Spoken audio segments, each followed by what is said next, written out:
Hello, good morning, and welcome to another session of What Do We Do Now? A conversation about the live events industry. My name is Dave Johnston. I've been a production manager in the live events industry for well over a decade, and today my guest is none other than Aine McElwee. Say good morning.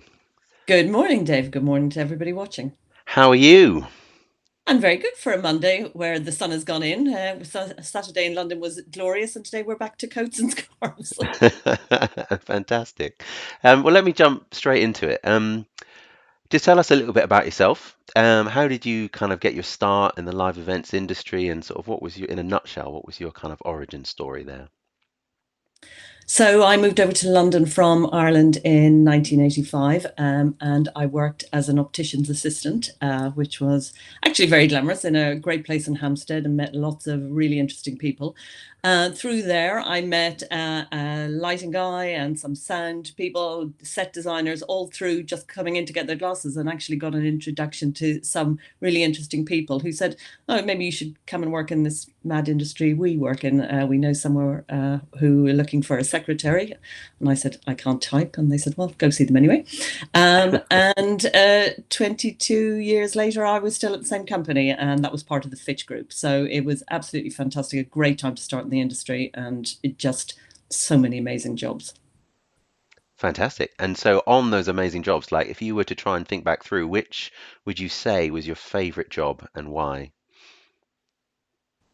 Oh, so many favorite jobs because for a long time I worked specifically on accounts with General Motors, so got to do the most amazing pan-European launches, pushing the boundaries with technology and visiting great places.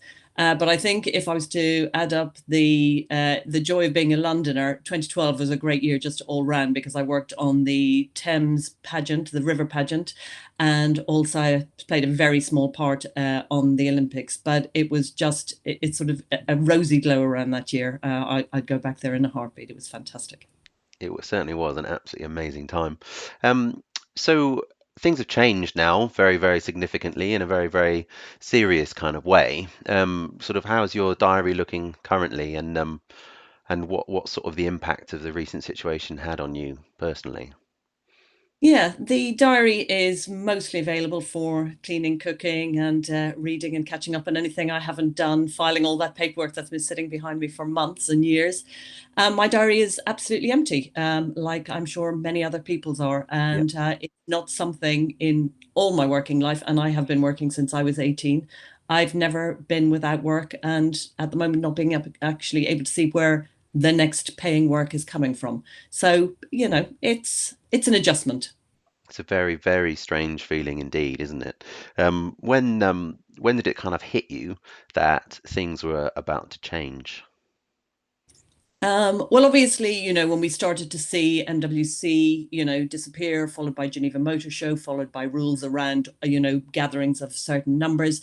And I was actually working on the HP Discover event, which takes place, the American event, which takes place in Vegas every year.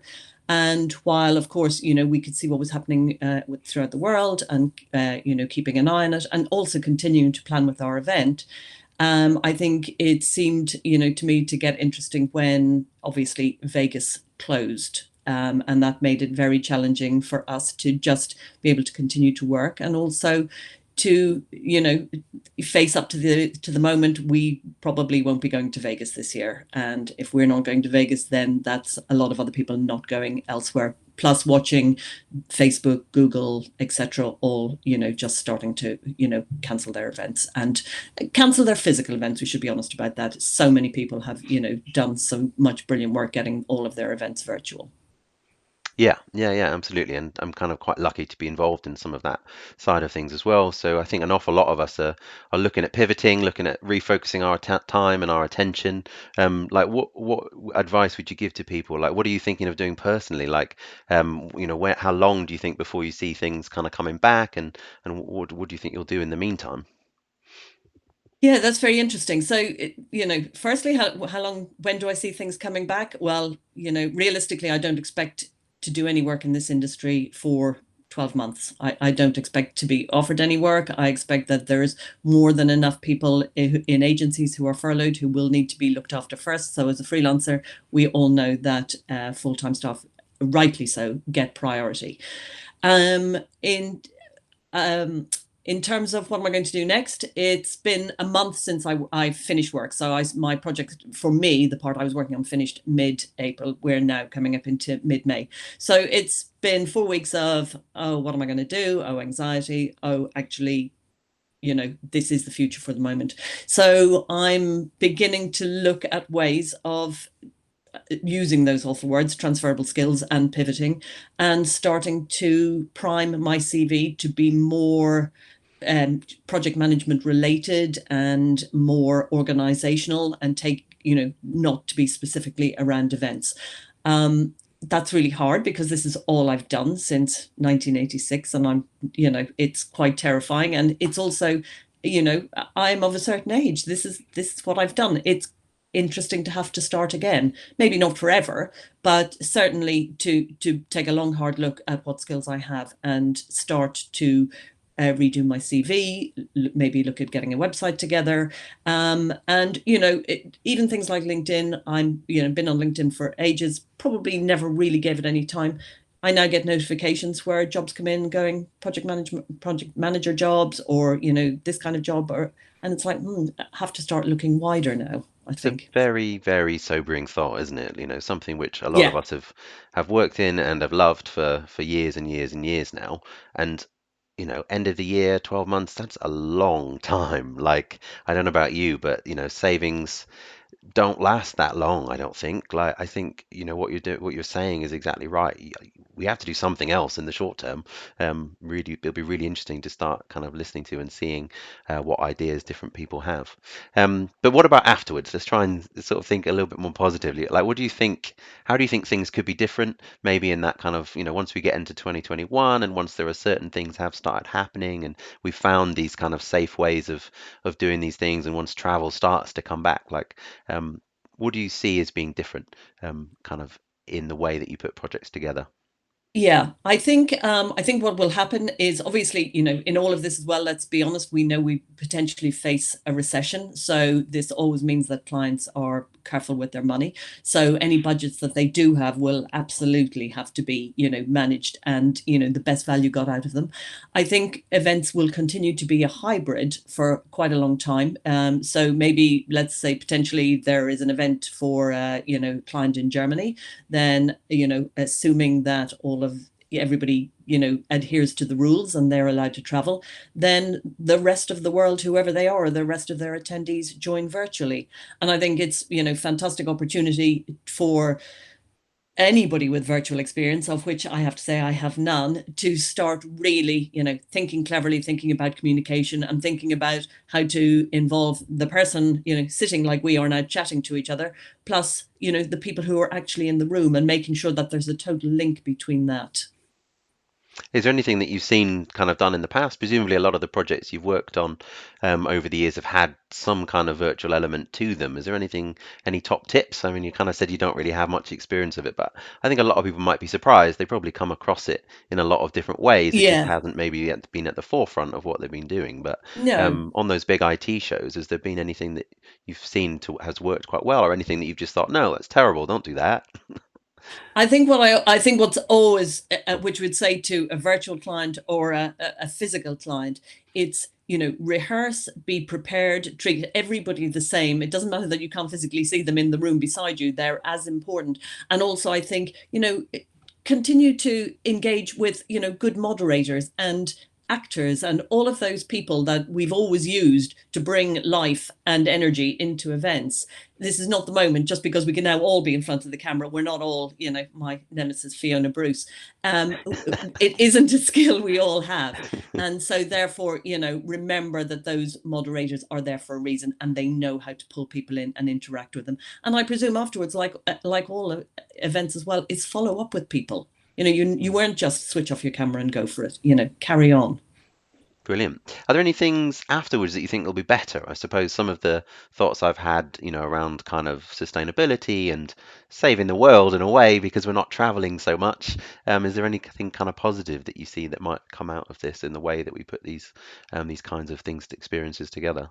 Yeah, I think you're right about the sustainability and the travel. And I think not just because of events, because of life in general and people, effectively being forced to slow down or, be at home.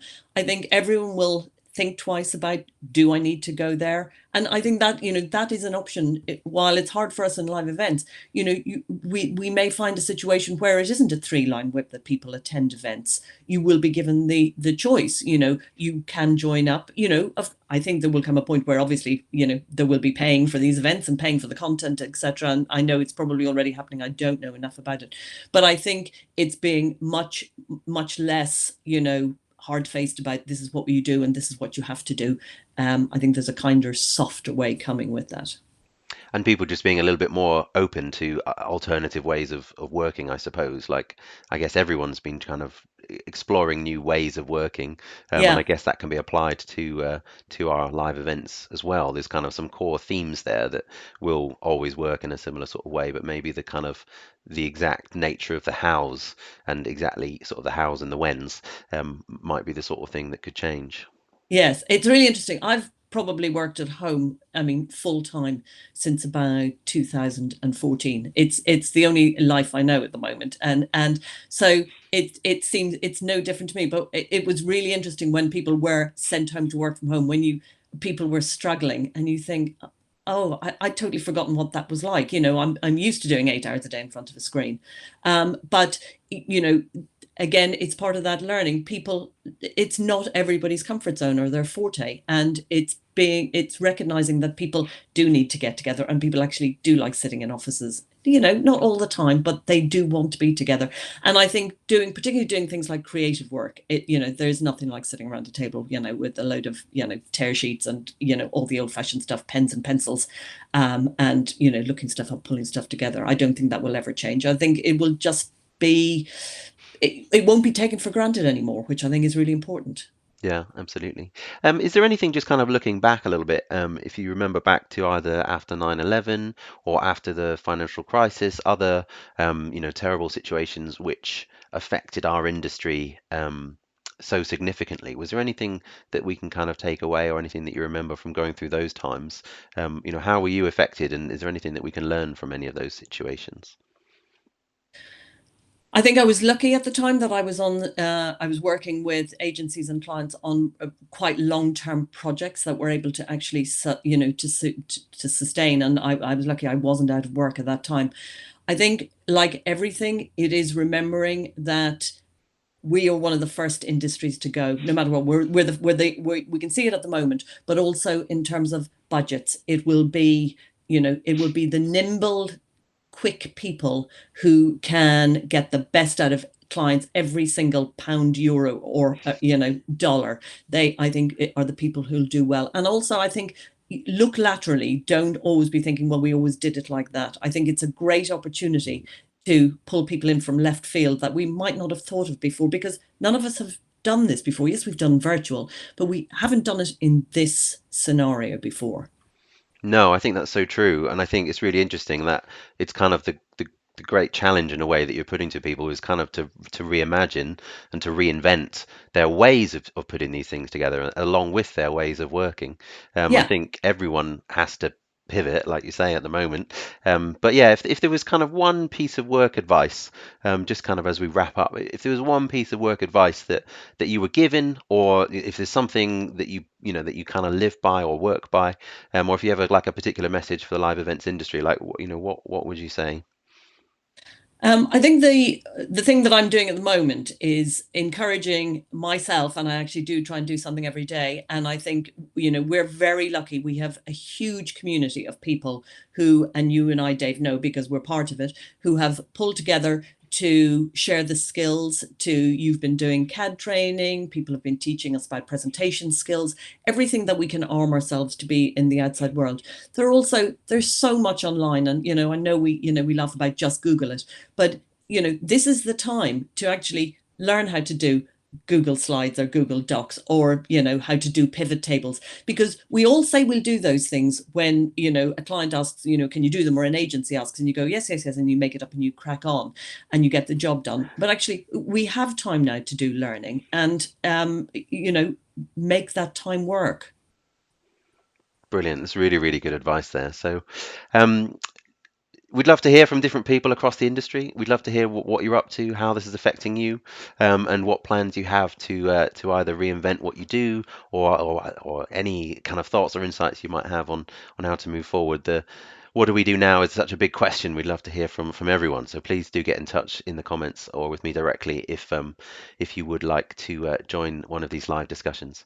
Anya, I hope that we can get you back at some point. I hope you'd be maybe interested in joining a panel session or even some of these conversations with different people. But thank you very much for joining me today. Absolute pleasure. Thank you, and thanks to everybody for listening. Bye bye now. Cheers.